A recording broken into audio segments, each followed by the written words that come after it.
Welcome, seekers of inner strength and resilience. In a world filled with constant noise and chaos, I invite you on a journey to discover your most powerful weapon, strategic silence. Today, we explore a philosophy that has transformed the lives of history's greatest leaders and thinkers, the art of remaining unshaken in the face of life's storms. When we learn to be silent and act as if nothing bothers us, we don't merely survive life's challenges, we transcend them. This isn't about suppressing emotions or denying reality. Rather, it's about cultivating such profound inner strength that external circumstances lose their power over your peace. Look around at those who have achieved greatness. They possess a quality that seems almost supernatural, the ability to remain composed when others crumble, to stay focused when others scatter, to advance with purpose when others retreat in fear. This quality isn't innate, it's cultivated through deliberate practice. The ancient Stoics understood this. Marcus Aurelius wrote in his Meditations, "You have power over your mind, not outside events. Realize this, and you will find strength." Today, we'll unlock this strength together, exploring 6 powerful principles that will transform how you navigate both personal relationships and professional challenges. Are you ready to discover the revolutionary power of strategic silence? Let's begin. Silence is not emptiness, it is a force field of tremendous power. In a world where everyone competes to be heard, the one who masters strategic silence holds the ultimate advantage. Consider that the loudest voice in the room isn't necessarily the most influential. Often, it's the measured, deliberate voice that speaks only when necessary that commands genuine respect. The ancient philosopher Epictetus taught, "We have 2 ears and 1 mouth so that we can listen twice as much as we speak." This wisdom reveals a profound truth. In silence, we gather intelligence, we observe patterns, we understand motivations that others miss in their haste to respond. When you remain silent in the face of provocation, you maintain complete control over the narrative. You refuse to be baited into revealing your position prematurely. Strategic silence creates a vacuum that others rush to fill with their words, often exposing their insecurities, intentions, and weaknesses in the process. While they speak from emotional reactivity, you observe from a position of strength. This is not manipulation but rather masterful self-discipline. The Japanese concept of ma, the powerful space between things, applies perfectly here. The pause between your thoughts and your response is where your true power resides. Consider how nature demonstrates this principle. The lion doesn't announce its strategy before the hunt. The mountain doesn't justify its existence to the wind. There is dignity in selective silence that no amount of explanation can surpass. When you refuse to defend yourself against every criticism or explain yourself at every turn, you communicate something profound. Your self-worth is not dependent on external validation. In relationships, strategic silence prevents the escalation of conflict. When someone speaks from anger, your quiet presence creates space for reflection rather than reaction. In professional settings, strategic silence during negotiations often results in better terms. The first to speak frequently concedes advantage. The ancient strategist Sun Tzu understood this when he wrote, "Let your plans be dark and impenetrable as night, and when you move, fall like a thunderbolt." Remember, your silence is not your weakness, it is your fortress. When you master the art of saying nothing when nothing needs to be said, you have mastered one of life's most powerful positions. Your silence becomes a canvas upon which others project their assumptions, often revealing more about themselves than they learn about you. The Stoic philosopher Seneca wrote, "The greatest remedy for anger is delay." This wisdom points to a fundamental truth. Our inner fortress, the citadel of our mind, must be impenetrable before we can truly act as if nothing bothers us. This fortress isn't built overnight. It is cultivated through daily practices of mental discipline and emotional sovereignty. Consider the metaphor of a castle. Its walls aren't merely decorative, they're functional barriers designed to protect what's valuable inside. Similarly, your inner fortress consists of boundaries, principles, and values that determine what deserves entry into your mental space. Not every thought deserves admission. Not every emotion warrants action. Not every external event merits disruption of your inner peace. Marcus Aurelius advised himself daily, "You have power over your mind, not outside events. Realize this, and you will find strength." This isn't mere positive thinking. It's a radical acknowledgement that while we cannot control circumstances, we maintain absolute sovereignty over our interpretation of those circumstances. Your inner fortress is built upon this foundation, the unwavering recognition that external events hold only the power you grant them. The practice of cultivating this inner fortress requires vigilant self-awareness.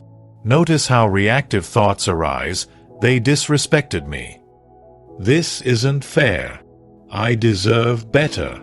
Rather than immediately believing these narratives, the fortress builder examines them. Is this interpretation necessary? Is this perspective serving my highest good? How would this look from a position of strength rather than victimhood? Modern neuroscience confirms what ancient philosophers intuited: emotional regulation is a trainable skill. Through practices like mindfulness meditation, cognitive reframing, and purposeful reflection, you literally rewire neural pathways to favor reasoned response over impulsive reaction. The amygdala, your brain's emotional alarm system, becomes less reactive when consistently overruled by the prefrontal cortex, your brain center for higher reasoning. Your inner fortress requires daily maintenance. Just as a physical structure weakens without repair, your mental boundaries erode without conscious reinforcement. Begin each day by determining what deserves your energy and attention. End each day by releasing what doesn't. In between, practice the discipline of questioning emotional impulses before acting upon them. Is this emotion informing me or controlling me? Remember that your inner fortress isn't meant to wall you off from authentic experience. It's designed to ensure that you engage with life from a position of strength rather than vulnerability. When you've built this inner citadel, external forces may knock at your door, but they cannot enter without your permission. This is the essence of acting as if nothing bothers you, not because you're indifferent, but because you've established what truly matters. Between stimulus and response lies a space of infinite potential. In this space, this critical pause, lies your freedom to choose how you engage with life's provocations. Viktor Frankl, Holocaust survivor and psychiatrist, concluded from his darkest experiences, "The last of human freedoms is to choose one's attitude in any given set of circumstances."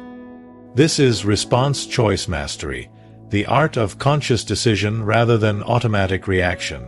Consider how transformative this principle becomes when applied consistently. Someone criticizes your work, the untrained mind immediately generates defense or counterattack. But the master of response choice pauses and asks, what truth might exist in this feedback? What response would serve my highest goals? Is this worth my emotional energy at all? From this centered place, you might choose acknowledgement, curiosity, or even grateful acceptance, responses that preserve your power rather than diminish it. The Greek philosopher Epictetus, born into slavery yet maintaining extraordinary mental freedom, taught, "Make the best use of what is in your power, and take the rest as it happens." This wisdom contains a profound insight. Much of our suffering comes from fighting against realities we cannot change rather than exercising choice where we actually have it. Response choice mastery begins with crystal clarity about what is and isn't within your control. This mastery requires recognition that emotional reactions are suggestions, not commands. When anger, fear, or resentment arise, you can acknowledge their presence without granting them authority over your actions. The untrained mind says, "I am angry." The master of response choice says, "I notice anger arising." This subtle linguistic shift creates critical distance between you and the emotion, revealing that you are the observer of feelings, not their servant. In relationships, response choice mastery transforms potential conflict into opportunity for connection. When someone speaks harshly, instead of matching their energy, you might choose curiosity. What's driving this intensity? Instead of defending against accusation, you might seek understanding. Help me see this from your perspective. These choices disarm tension rather than escalate it. The ancient tradition of Stoicism emphasized premeditatio malorum, the practice of contemplating potential difficulties before they arise and deciding in advance how you'll respond with virtue and strength. This practice develops response muscles that function automatically when challenges appear. Like a fire drill prepares you for actual emergency, mental rehearsal of centered responses prepares you for life's provocations. Remember that mastering response choice doesn't mean becoming passive or tolerating mistreatment. Sometimes the most powerful response is setting a boundary or removing yourself from harmful situations. The difference is that these actions come from centered choice rather than reactive impulse. You respond precisely because nothing truly bothers the inner you, the essential self that remains untouched by external turbulence. In the economy of personal power, reaction is bankruptcy while deliberate action is wealth accumulation. When you react, you surrender your agenda to external triggers. When you act deliberately, you advance your purpose regardless of circumstance. This distinction represents the difference between living at the mercy of conditions versus creating conditions through intentional choice. The Stoic Emperor Marcus Aurelius advised, "Never let the future disturb you. You will meet it, if you have to, with the same weapons of reason which today arm you against the present." This wisdom illuminates the power of deliberate action. You move forward based on principles and purpose rather than emotional reflex. When others are frozen in reaction to events, you continue advancing with steady determination. Consider how this principle transforms professional environments. While colleagues become entangled in office politics and emotional dramas, the practitioner of deliberate action maintains focus on meaningful objectives. They don't waste energy complaining about circumstances. They invest that same energy in creating solutions. They don't merely survive challenges. They anticipate them and position themselves advantageously before problems fully materialize. This approach requires exceptional self-awareness, the ability to detect when you're slipping from deliberate action into reaction mode. Physical symptoms often signal this shift: shallow breathing, muscle tension, racing thoughts. By recognizing these early warning signs, you can pause, recenter, and recommit to purposeful movement rather than reflexive response. The question becomes not, "How do I feel about this?" but "What does this situation require of me to advance my true priorities?" Deliberate action manifests differently across situations. Sometimes it means immediate, decisive movement. Other times it means strategic patience. The common thread is that your behavior stems from internal values rather than external provocations. You choose your battles based on significance, not emotional triggering. You allocate your finite energy toward meaningful change rather than exhausting it on symbolic gestures of resistance.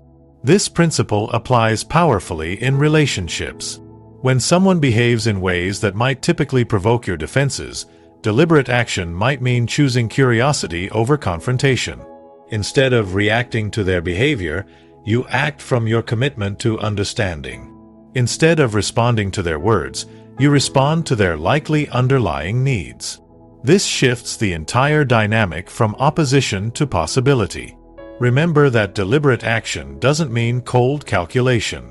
The most powerful deliberate actions often spring from profound compassion, deep loyalty, or inspired vision. The distinguishing factor isn't the absence of emotion, but rather that emotion informs your choices without controlling them. You act not because you're pushed by circumstances, but because you're pulled by purpose. Emotional stillness represents the apex of human development, the capacity to experience life's full intensity without internal turbulence. This isn't emotional repression, which builds pressure until inevitable explosion. Rather, it's emotional integration, the ability to fully acknowledge feelings while maintaining inner equilibrium regardless of their intensity. The ancient Taoist philosopher Lao Tzu observed, "Nothing in the world is as soft and yielding as water. Yet for dissolving the hard and inflexible, nothing can surpass it." This wisdom captures the essence of emotional stillness. You remain fluid and adaptable precisely because you aren't rigidly identified with any particular emotional state. Like water, you flow around obstacles rather than shattering against them. Consider how transformative this capacity becomes in high-pressure situations. While others become consumed by anxiety about outcomes, you remain present and responsive to what's actually happening. While others make decisions from fear or greed, you operate from clear perception. While others exhaust themselves through emotional volatility, you conserve energy through inner stability. This stillness creates profound advantages in relationships. When conflict arises, emotional stillness allows you to hear criticism without immediately becoming defensive. You can absorb what's useful in feedback while letting go of what isn't. You can recognize when others' emotions are about them rather than about you, allowing you to respond with compassion rather than counterattack. The practice of emotional stillness begins with recognizing that feelings are weather systems moving through the sky of awareness, sometimes stormy, sometimes sunny, but always temporary. The sky itself, your essential awareness, remains unchanged regardless of conditions. By identifying with the witnessing capacity rather than with transient emotional states, you establish an unshakable foundation. Modern contemplative traditions and ancient philosophical schools converge on practical approaches to cultivating this stillness. Regular meditation that develops familiarity with your own mental patterns, breath awareness that anchors you in present experience rather than conceptual narrative, physical practices that release stored tension, cognitive inquiry that questions automatic interpretations of events. Remember that emotional stillness doesn't mean becoming robotic or detached from authentic human experience. Paradoxically, this stillness actually allows for deeper, richer emotional engagement because you no longer fear being overwhelmed by feelings. You can love fully, grieve completely, celebrate joyously, and through it all, maintain the inner balance that keeps you sovereign rather than subservient to emotional tides. What appears as indifference to external observers is often profound inner alignment with personal truth. When you no longer react to every provocation, critics may assume you don't care, but the reality is quite the opposite. You care so deeply about your core values and long-term vision that you refuse to be diverted by temporary disturbances. This is transformative strength through perceived indifference. The Stoic philosopher Epictetus, who rose from slavery to become one of history's most influential thinkers, advised, "Make it your study to draw the line between what is in your control and what is not in your control." This wisdom embodies transformative strength. You appear unmoved by criticism not because you're insensitive, but because you've carefully determined what feedback merits your attention based on its alignment with your values and goals. Consider how this principle manifests in leadership contexts. The transformative leader doesn't respond to every concern, address every rumor, or defend against every criticism.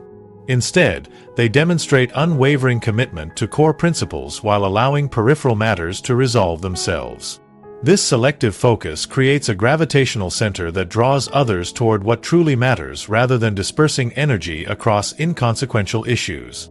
This strength transforms personal relationships as well. When you refuse to engage in petty conflicts or emotional manipulation, you establish a higher standard for interaction. Your perceived indifference to drama becomes a powerful boundary that others learn to respect. Eventually, they meet you at this elevated level of engagement or cease to occupy significant space in your life. Developing this transformative strength requires discernment, the wisdom to distinguish between what deserves your response and what doesn't. Not every opinion warrants consideration. Not every slight merits correction. Not every opportunity deserves pursuit. The master of perceived indifference maintains laser focus on their highest priorities while allowing everything else to fall away, unaddressed and unconsidered. This approach builds tremendous resilience over time. When your sense of self isn't constantly threatened by external assessment, you develop immunity to psychological manipulation. When your worth isn't tied to others' approval, you liberate energy previously spent on impression management. When your peace isn't dependent on perfect circumstances, you navigate life's inevitable challenges with steady composure. Remember that transformative strength through perceived indifference isn't about becoming callous or unresponsive. It's about becoming so profoundly aligned with your authentic core that external forces lose their power to divert you. Like a massive ship that remains stable in stormy seas, Your weight of purpose creates a natural resistance to being blown off course by temporary winds of circumstance or opinion. As we conclude this exploration of silence and inner strength, remember that what we've discussed isn't merely philosophical theory. It's practical wisdom meant to be lived daily. The capacity to remain silent and act as if nothing bothers you isn't about suppressing authentic feelings or adopting a false mask of indifference. Rather, it's about developing such profound inner security that external circumstances lose their power to disturb your center. The 6 principles we've explored: strategic silence as power, inner fortress cultivation, response choice mastery, deliberate action over reaction, the wisdom of emotional stillness, and transformative strength through perceived indifference, form a comprehensive approach to navigating life's complexities with dignity and purpose. Together, they represent not merely a strategy for managing challenges, but a philosophy for living with extraordinary impact. Imagine moving through your days with this quiet power, addressing what truly matters while letting go of what doesn't, responding thoughtfully while others react impulsively, advancing deliberately while others remain stuck in complaint. This isn't just a better way to handle problems. It's a revolutionary approach to experiencing life itself. The journey to mastering these principles isn't completed overnight. Like any profound skill, it develops through consistent practice, regular reflection, and patient persistence through inevitable setbacks. Some days you'll embody these principles beautifully. Other days you'll fall short. What matters isn't perfection but commitment to the path. Before we part ways today, I want to express my deepest gratitude for your attention and presence. The very fact that you've invested this time reflects something remarkable about you: a commitment to growth, a hunger for wisdom, and a willingness to examine life beyond surface appearances. Remember that in a world that increasingly rewards noise and spectacle, your cultivation of quiet strength represents a radical act of personal sovereignty. By mastering the art of silence and unshakable composure, you become not just a better navigator of life's challenges, but a living example of what's possible for others. Thank you for walking this path of wisdom together. May your silence speak volumes, and may your inner peace become your greatest power.